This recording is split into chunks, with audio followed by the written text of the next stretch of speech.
Time now for your forewarned weather with Thomas Keyboy.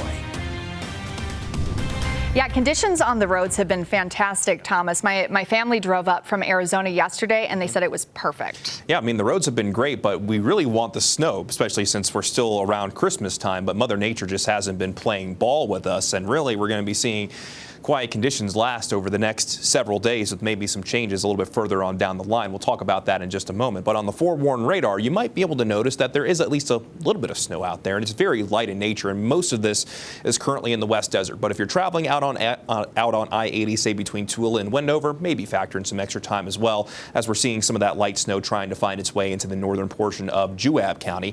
For most of us, we're just seeing increased clouds, but this is a really cool view from Snow Basin now that we're moving into the evening, while down in Cedar City, we also have increased clouds, but not enough to really block out what's going to be a really pretty sunset, while the temperature in Cedar City is currently sitting at 36 degrees. Most spots across the state at this particular time are sitting with temperatures in the 30s, but those temperatures will be dropping quickly once the sun drops well below the horizon, as temperatures will eventually fall to around freezing in Salt Lake within the next 45 minutes. Then we'll see temperatures eventually in the middle 20s during the overnight hours. So camper right here might want to go for a walk, or is dreaming of somewhere warmer, maybe out on the ocean, maybe on a lake during the summertime, but he still has his Christmas bandana on right there. Still loving these festive dog walking forecasts, and we'll have more of those to show as we go throughout the rest of this week.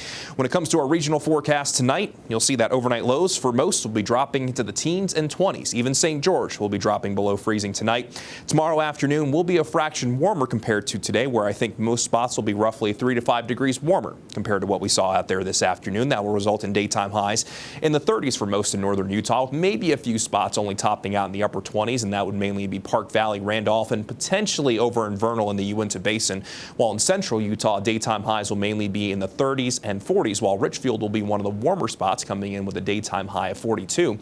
Then down in southern Utah, daytime highs mainly in the 40s here, with a few spots like in San Juan County, Torrey, Escalante getting into the 30s, while St. George will likely lead the way, coming in with a daytime high of 52 with a mix of sun and clouds across the state. Let's go ahead and begin the long-range futurecast, and we'll actually start this at 6 o'clock this evening. The futurecast really not impressed with seeing any chance of any appreciable snow, maybe just a few flurries here and there. And we also could see a few flurries in the high country and the Wasatch Back this evening as well. Then as we go into tomorrow, very similar story from what we get today, just that fraction bit warmer. And then for our Thursday and Friday, high pressure builds in, winds will be out of the south. Our daytime highs will climb above our seasonal averages, and with our relatively quiet conditions persisting, we'll probably see a little bit more haze in our northern Utah valleys. Most will likely see moderate air quality by tomorrow.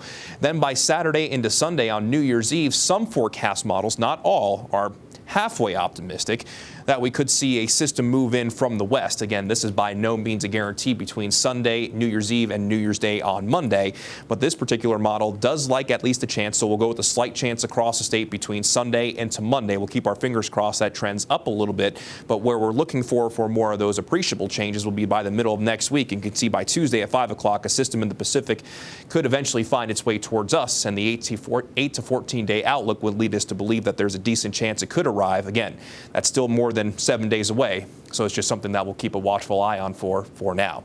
In St. George, daytime highs will go from the low 50s tomorrow to the mid and upper 50s for the second half of the week into this upcoming weekend, before those daytime highs gradually ease back down, with that system coming in over the weekend with a slight chance Sunday into Monday. Then along the Wasatch Front, daytime highs in the upper 30s tomorrow, then it's generally low to mid 40s Thursday, Friday, and this weekend, as we bring in that slight chance Sunday into Monday, with daytime highs easing back down to the low 40s by New Year's Day and to Tuesday. Courtney?